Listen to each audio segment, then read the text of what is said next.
Enfin, moi, je vois vraiment l'IA comme une aide de productivité. Et donc, forcément, nous, on doit se poser la question de à quel moment je suis capable d'être, alors je vais pas dire plus productif, mais passer mon expertise sur là où il y a le plus de valeur Bien sûr. et moins sur des tâches, on va dire, répétitives. Donc, Avec valeur ajoutée. Voilà. Et c'est là où je pense que c'est, que ce soit designer, électricien, etc., en fait, c'est vraiment se poser la question de qu'est-ce qui est le nouveau pain point pour eux, qu'est-ce qui n'a pas de valeur même pour eux, et du coup, comment on est capable finalement de résoudre des nouveaux problèmes.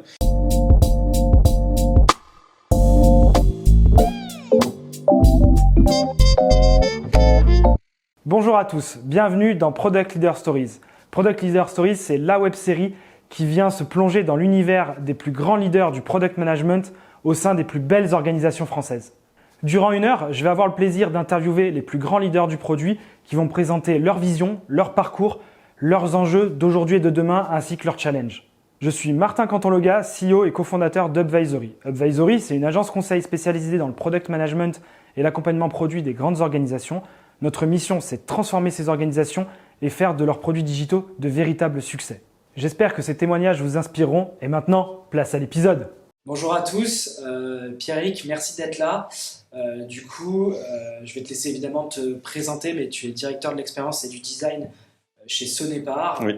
qui est une grande entreprise, mais que pas tout le monde ne connaît, puisque c'est dans le monde du B2B. Donc, ce que je te propose de faire, c'est d'abord te présenter, nous dire un petit peu qui tu es, ton parcours et comment tu t'es retrouvé directeur du design chez Sonepar et nous parler un petit peu de ce que fait, ce qu'est Sonepar. Du coup, j'ai rejoint Sonepar en 2022, donc ça va faire 3 ans et demi. Enfin, ça fait un peu plus de 3 ans et demi. Après, on va dire peut-être 13 ans d'agence de communication, agence digitale, d'agence de conseil aussi. Et justement, c'est la première boîte que je fais où il y a vraiment le shift qui est un peu connu souvent quand on est en designer, en tout cas en agence, c'est je vais chez l'annonceur. Je vais plus travailler.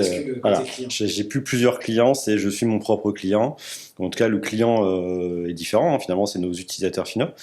Et du coup, j'ai rejoint donc Sonepar, qui est le leader de la distribution de services et de produits aux électriciens. Donc l'idée c'est globalement on vend du matériel électrique en fait aux professionnels et du coup oui c'est le leader avec plus de je crois 33 milliards l'année dernière dans plus de 44 pays. Donc j'ai rejoint ce poste de directeur expérience design pour justement accompagner cette transformation digitale et forcément de découvrir un peu ce monde de B2B, de maîtrise du produit, de la customer centricity, tout ça qu'on connaît très bien en tant que designer, mais forcément dans un monde qui est peut-être à l'image très à l'opposé. C'est-à-dire que le B2B, souvent, c'est pas le truc le plus attirant pour un designer.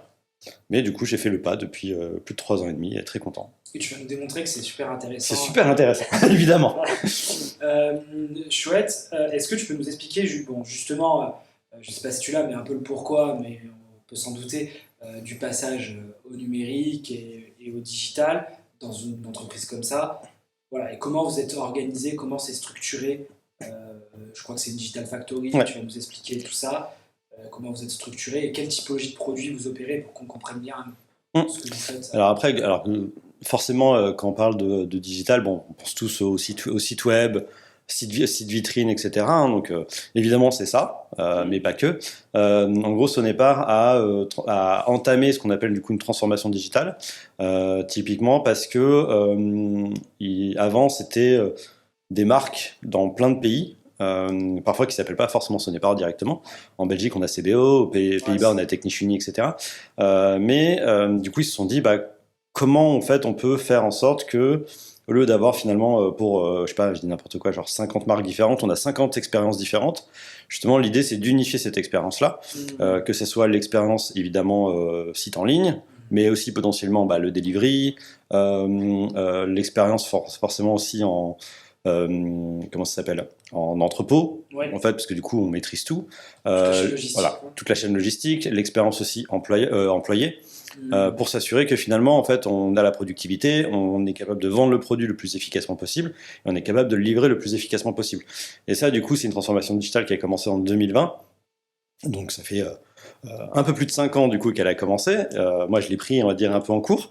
Et donc forcément l'idée c'était de se dire comment on arrive à faire une plateforme, en tout cas une expérience omnicanal, qu'on soit capable en tout cas de la mettre pour tout le monde avec la même rigueur, la même excellence, etc.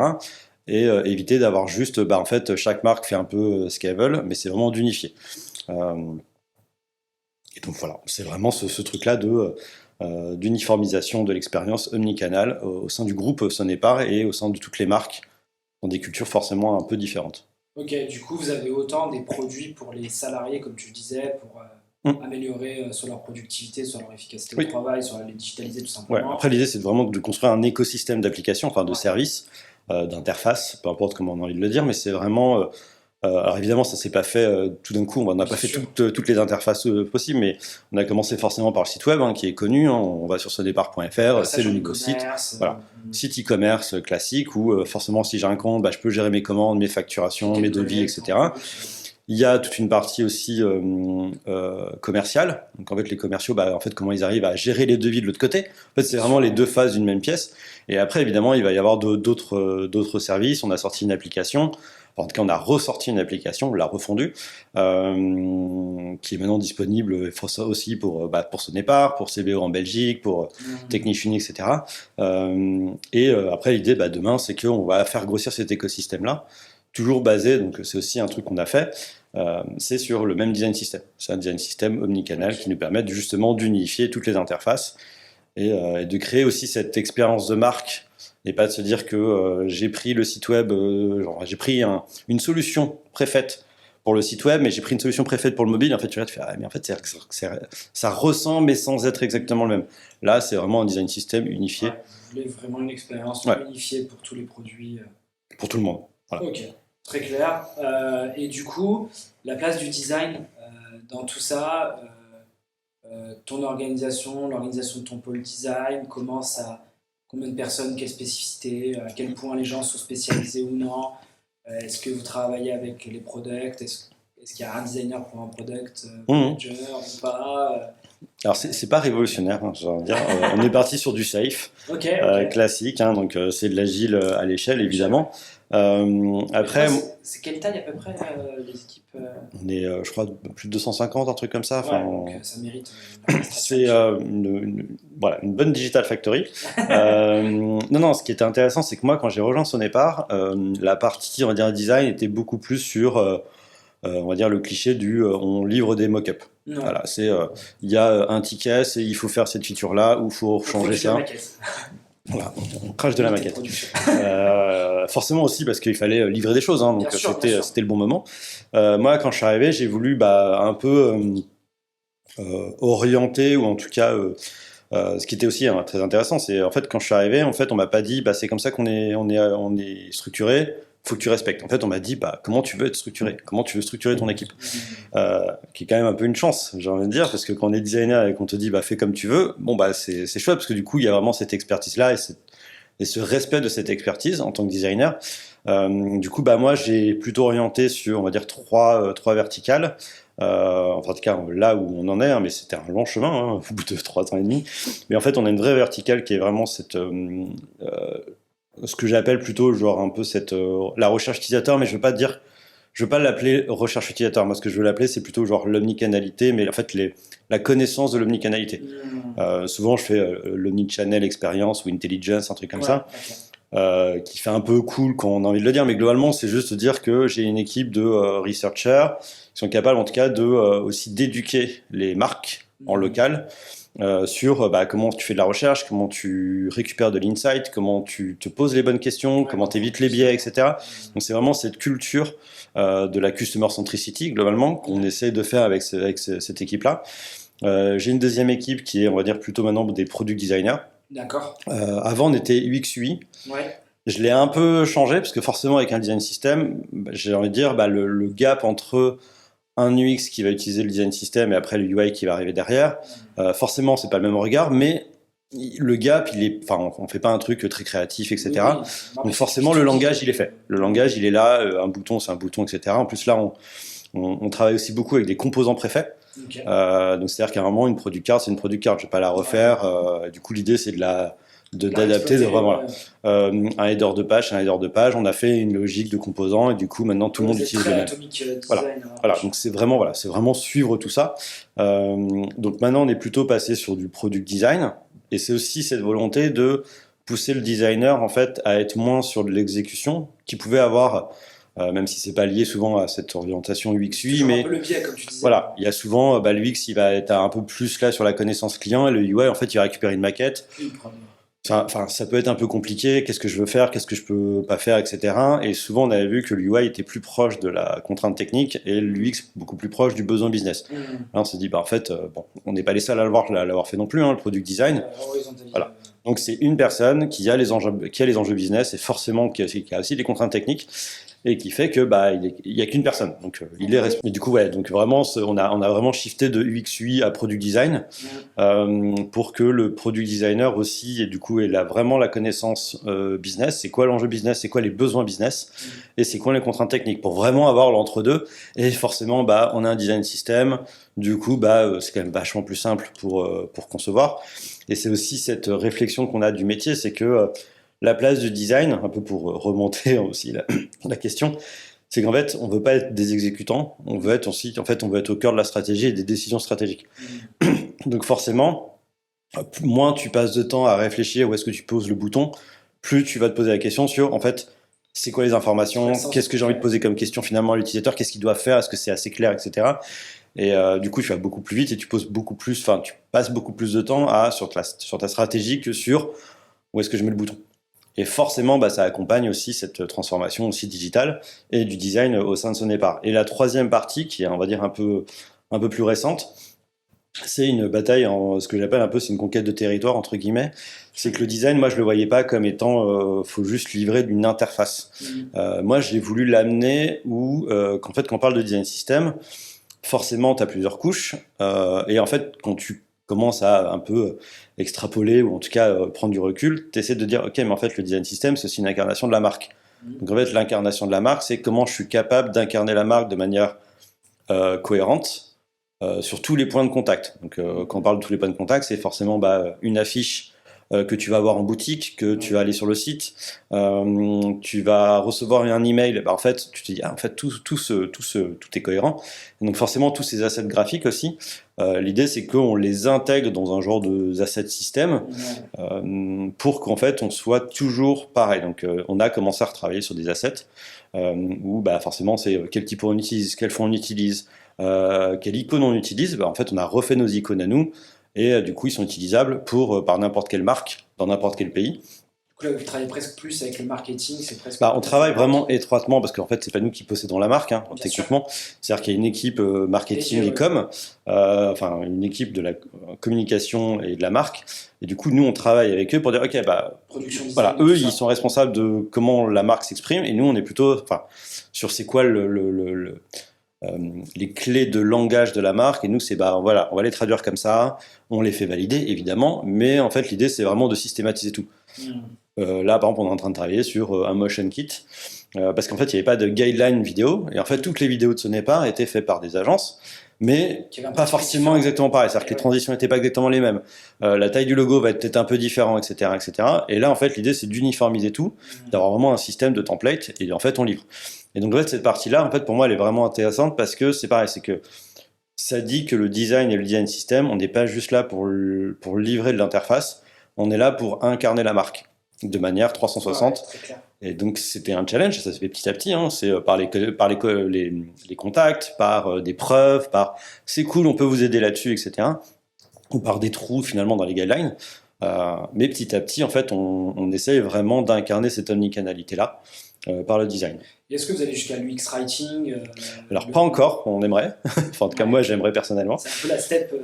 Voilà, mais en fait, souvent, c'est aussi et là, c'est un peu à justifier. Ça peut être parfois plus compliqué, vu on travaille beaucoup aussi du coup avec des marques en local. C'est aussi elles qui sont responsables finalement de quoi écrire.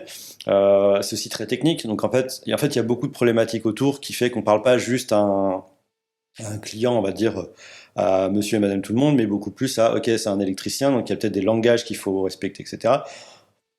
Et donc, du coup, c'est vraiment ce truc de j'aimerais, mais pour l'instant, non. Ouais. Mais Peut-être un qu'à terme, jour, effectivement, un ça a jour, du forcément. sens, au moins d'avoir un tone of voice Voilà. technique. Bah, après, il y en a un de la marque, mais il est très corporate. Ouais. Et il faut Pas qu'on forcément arrive à le terrain. faire. Voilà, il n'est pas forcément terrain. Un jour, on y sera, hein, forcément.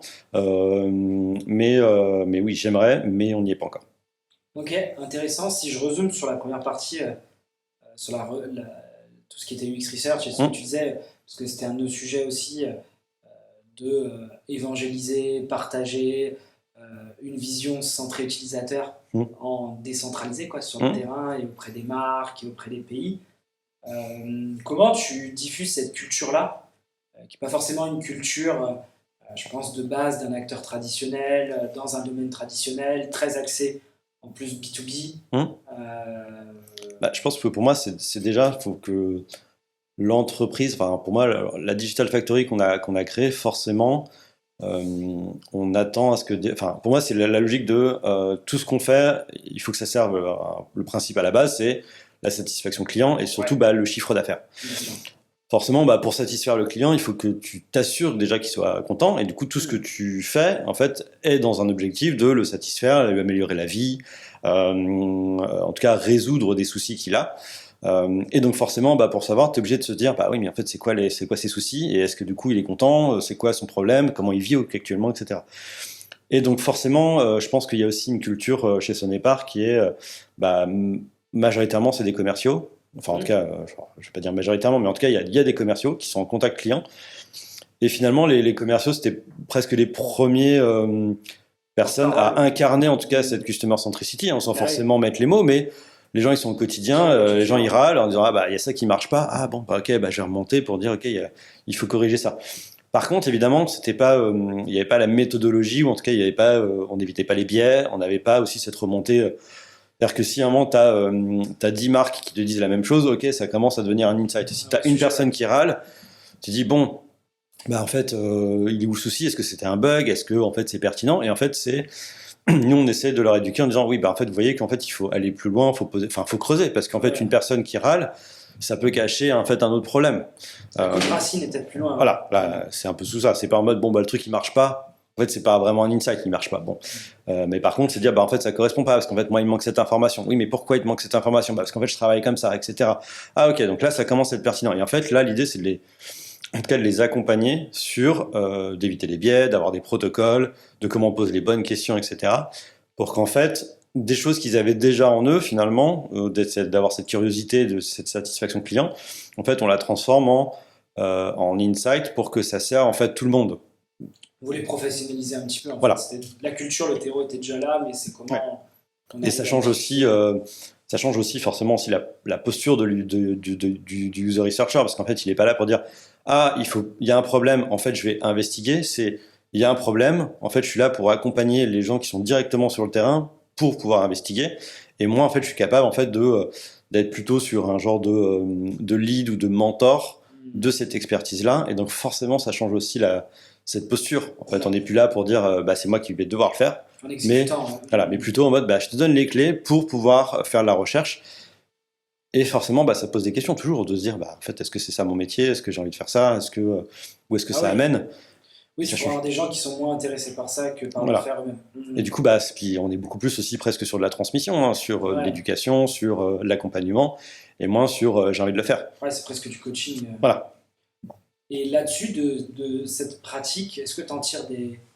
Au-delà, justement, c'est intéressant ton retour d'expérience de dire c'est pas forcément le même profil et vous pourrez apprécier d'être plus ou moins doueur ou pas doueur. Est-ce que tu en tires des bonnes pratiques? Justement, si d'autres des personnes qui nous écoutent veulent mettre en place ça dans leur organisation Alors, moi, ce que j'en tire, c'est ce que je dis, c'est que pour moi, c'est une réflexion du métier, c'est quel impact je veux avoir.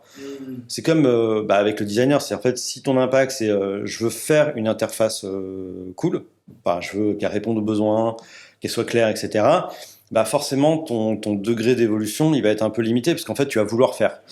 Par contre, si tu te dis, en fait, et je pense qu'après, c'est les enjeux aussi qu'on est en train de voir avec l'IA, etc., mais nous on commence à déjà le voir, c'est-à-dire que le site design system, j'ai déjà des composants, c'est-à-dire qu'en fait je vais pas refaire la page, finalement la page c'est que des composants assez riches, que j'empile et ça me fait ma page. Du coup, c'est quoi ma posture de designer en fait? Est-ce que du coup, c'est je conçois la page ou en fait, mon but, c'est pas de concevoir la page, en fait, c'est de comprendre le business et de répondre à des soucis, à des opportunités, etc.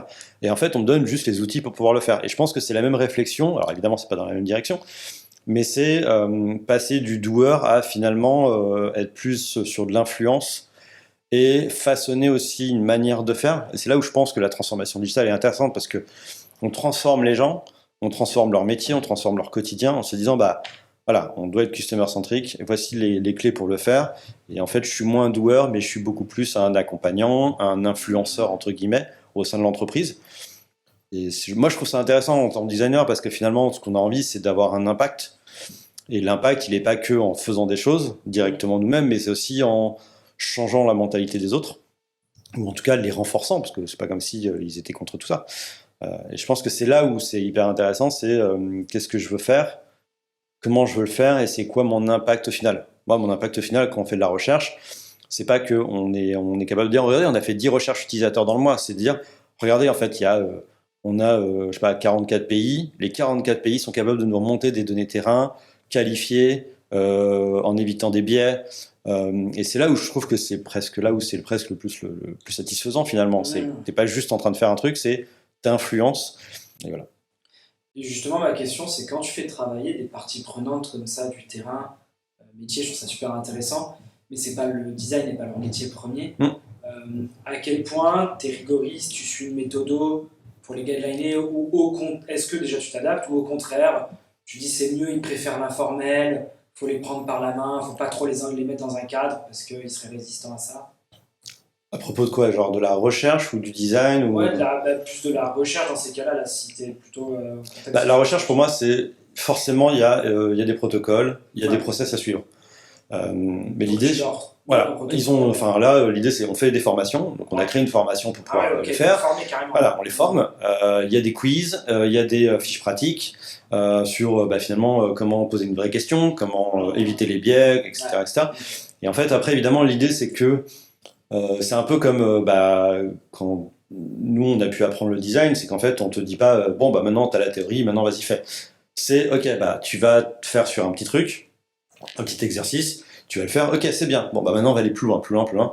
Et en fait c'est une progression qu'on veut faire avec eux, c'est vraiment les accompagner sur la longueur et dans le temps pour se dire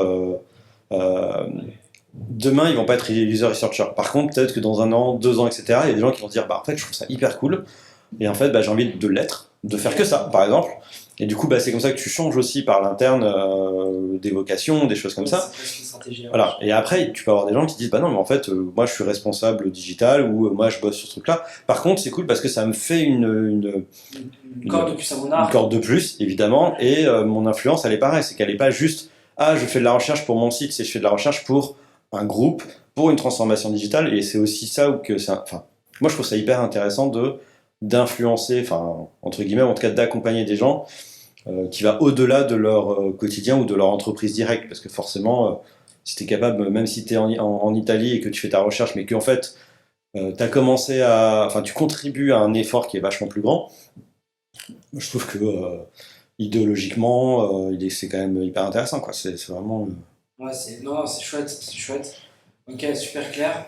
Un sujet qu'on avait évoqué ensemble, et je pense que c'est intéressant d'avoir ton point de vue, c'est gestion globale versus locale, puisque vous êtes, comme tu disais, beaucoup dans l'omnicanalité, donc j'imagine une présence très terrain, des boutiques, une implémentation territoriale, des adaptations locales. Quand on fait du digital, il y a un enjeu de faire aussi des produits globaux qui se distribuent, on va dire, à travers le monde et à travers les marques, mais en même temps, il faut peut-être l'adapter. Et j'imagine dans votre procès, ça concerne peut-être un peu plus même la production design, product design. Comment tu vois les choses? Comment vous gérez ce sweet spot entre faire des produits scalables et en même temps qu'il faut adapter Je pense que la différence, alors évidemment, Sonepar, historiquement, tu as toujours été sur le global et le local. C'est même historiquement le logo, c'est deux cercles, et en fait il y en a un qui représente le global et l'autre qui représente le local. Donc très équilibré. Voilà. Moi ça dit ce que c'est sur la culture. Voilà. Du coup en fait c'est là, et puis même c'est la baseline en fait sous le logo, c'est Powered by Difference. Et en fait c'est là où je pense que qui fait sens finalement, c'est qu'on n'a pas En fait, on n'a pas dit, bon, en fait, on va faire une Digital Factory dans un pays, donc avec des gens de ce pays-là. En fait, l'équipe, la Digital Factory, de toute façon, par défaut, elle est internationale, donc multiculturelle. Je vais travailler avec, justement parce que vu qu'on travaille avec des marques différentes dans différents pays, en fait, ils ont leur point de vue. En fait, on travaille étroitement avec eux. Ils ont leur point de vue. Ils sont presque responsables du business de leur pays, mais du coup, ils sont responsables ensemble de, en fait, qu'est-ce qu'on doit faire? C'est quoi la réponse business qu'on doit faire? Et donc forcément, c'est-à-dire que tu vas avoir un business owner en Italie, mais en Belgique, aux Pays-Bas et aux États-Unis, ils vont se mettre d'accord sur, ok, nous, ce qu'on veut, c'est cette feature-là. Bon, ok, c'est quoi la définition? Et en fait, on va pouvoir la livrer, et après, ils vont pouvoir l'adopter. Et donc forcément, cet ancrage local, il n'est pas juste on essaye d'adapter le truc, c'est qu'en fait, il est par essence directement local, parce qu'en fait, c'est toutes les cultures et toutes les expériences différentes de tous les pays qui viennent alimenter cette réflexion globale. Donc c'est vraiment le local et le global qui se mélangent totalement. C'est-à-dire que nous, même si on peut dire qu'on est au global, parce qu'en fait, on est en train de créer une expérience unique, tous les points de vue sont influents, enfin en tout cas on est influencé par toutes les expériences locales, par ce que chaque marque a pu faire localement. Okay. Moi j'ai fait cette feature là, regardez comment ça marche. Moi je l'ai pas faite. C'est cool. En fait à la fin tout le monde a la même. Je peux activer ou non en fait certaines features, etc. Et c'est là où je pense que c'est cool parce que c'est vraiment cet effort collectif. C'est pas genre on a fait une Digital Factory quelque part et en fait on doit imposer cette vision là aux autres. C'est en fait elle est de base, comme je dis, elle est de base locale et globale en même temps. Et vous n'avez pas trop le risque ou parfois le combat d'injonctions contradictoires, un petit mode management un peu pushy, forcé là-dessus? Je pense que c'est là où toute la data fait son rôle. En fait, on peut avoir des opinions différentes, hein, c'est totalement normal, hein, on est humain. Par contre, à un moment, à la fin, c'est c'est quoi la data actuelle, c'est quoi les KPI qu'on veut atteindre, c'est quoi l'impact finalement. En fait, on revient toujours sur l'impact. En fait, tu peux très bien avoir une bonne idée en disant nous on a fait ça, ok, mais en fait actuellement il est utilisé par 0,2% et ça fait pas beaucoup. Ça fait pas beaucoup de chiffre d'affaires. Alors que cette autre feature, en fait, ça se trouve, c'est toujours pareil, elle coûte peut-être pas très cher et en fait elle a un énorme impact. Est-ce que du coup elle coûte cher et en même temps elle a un énorme impact? Et du coup c'est là où tout ce jugement en fait qu'on est capable de faire. Mais pour moi c'est vraiment le rôle de la data, c'est-à-dire on peut rien faire sans avoir des retours utilisateurs et d'avoir des données suivies de tout ce qu'on fait. Parce que sans ça, en fait, c'est que de la guerre d'opinion, en fait, c'est là. Ouais. Alors que là, en fait, dès que c'est maîtrisé, dès que tu as la suivi, tu as sorti quelque chose, en fait, tu vois l'impact directement en termes de chiffres, en termes d'utilisation, etc. C'est là où, en fait, il n'y a plus de débat, parce qu'en fait, tu regardes, ça marche. Ok, très clair. Très clair, très clair. Et peut-être, juste pour finir là-dessus, après la collaboration, on en a peut-être un peu moins parlé avec des équipes produits, des équipes tech. Comment ça fonctionne chez vous vis-à-vis du safe aussi?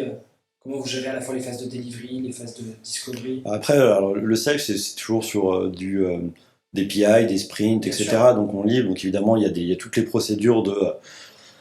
à un moment, il y a le handover avec l'équipe de dev. Donc évidemment, il y a des gens responsables de tous les. On a des product owners, on a des architectes, on a des développeurs. Évidemment, on a un design system avec des développeurs dédiés à ça. Donc forcément, le handover, il est assez classique. Hein. C'est vraiment, j'ai la maquette, on discute avec les devs, ils valident ou non la faisabilité, ou en tout cas, on estime la faisabilité. Du coup, comment on le met dans le planning? Est-ce que du coup on peut le faire en API? Est-ce qu'on peut le faire en plusieurs? Est-ce qu'on doit faire un MVP, etc. Donc ça, c'est assez classique. Par contre, je pense que pour moi, c'est toujours ce truc toujours sur les gens. En fait, je pense que peu importe la méthodologie, c'est vraiment ce côté où on va tous dans la même direction parce qu'on a les mêmes objectifs. C'est pas moi je veux faire ça et les devs vont dire ouais, mais en fait moi ça m'intéresse pas. On respecte les rôles, chacun respecte l'expertise de l'autre. Et c'est vraiment, en fait, on avance dans la même direction, on a des objectifs annuels qu'il faut qu'on tienne. Donc après, il y a des suivis, etc. Enfin, je pense comme dans toute entreprise. Mais je pense qu'après, c'est trouver les bonnes personnes à la fin qui sont capables d'apporter vraiment aussi leur expertise et leur expérience. Okay. Et justement, alignement par objectif et impact, comme tu disais, en fait, est-ce que là, pareil, vous respectez... Est-ce que vous avez une démarche OKR qui est une démarche connue? Oui, totalement. OKR. D'autres, on a le l'OKR qu'on valide au global, évidemment. Ça fonctionne bien chez vous. Oui, après, de toute façon, l'idée, c'est de se mettre d'accord sur les objectifs. Ouais, à la fin, on peut toujours dire, bah moi, je trouve que c'est pas pertinent, peu pertinent. Mais en fait, dans le monde, de toute façon, il faut bien faire des choses. Donc, on avance, on estime que c'est quand même légitime, que c'est argumenté, etc. C'est pas en mode, bah moi, je pense que je vais faire ça. C'est vraiment, c'est en tant qu'équipe, voici les objectifs, et du coup, on est capable de se challenger, etc. Et après aussi, chacun est responsable aussi finalement de sa partie. C'est-à-dire que quelqu'un qui va jouer, qui est responsable de l'appli, bon bah c'est quoi son objectif dans l'année? Donc évidemment, c'est en termes de chiffres, en termes d'impact, en termes de combien de versions j'ai sorti, enfin combien de marques utilisent mon appli. Donc en fait après c'est à nous de juger, mais l'idée c'est que voilà, c'est vraiment un travail presque collégial de on se met tous d'accord, ça c'est ce qu'on a envie de vendre, comment on y va, du coup quel budget va avec, etc. Même quelle organisation on a besoin, et du coup de continuer comme ça quoi. Ok, très clair. Peut-être une question pour finir. Comment tu vois les signaux faibles, peut-être qui vont impacter. Alors ma question est en deux parties. Peut-être au départ le métier de designer et la manière dont vous l'exécutez, qui a beaucoup changé entre je produis des maquettes comme tu dis et j'ai une chaîne de valeur d'accompagnement, de coaching assez stratégique in fine pour être centré utilisateur ou centré client. Ma deuxième partie de question, c'est est-ce qu'il y a des signaux faibles communs ou différents qui devraient impacter un métier d'industriel et de distributeur comme ce n'est pas dans son domaine? Bah, je pense que la réponse, on va dire assez basique, mais c'est l'intelligence artificielle, on va dire, parce qu'on le sait, hein, on regarde tous comment ça va influencer. En tant que designer, moi je sais qu'il y a un peu les deux sons de cloche, et en fait, tout va être dans le chat GPT, en fait, finalement, il n'y a plus d'interface. Et il y a l'autre côté où on te dit, bah non, en fait, on est plutôt là sur des moyens en fait, d'efficacité, et forcément, ça va changer. Justement, je trouve que ça rejoint un peu finalement moi la posture que j'essaie d'avoir, c'est en fait je demande pas à mes designers de faire des mock-ups, de faire des wireframes. Forcément on a besoin de le faire.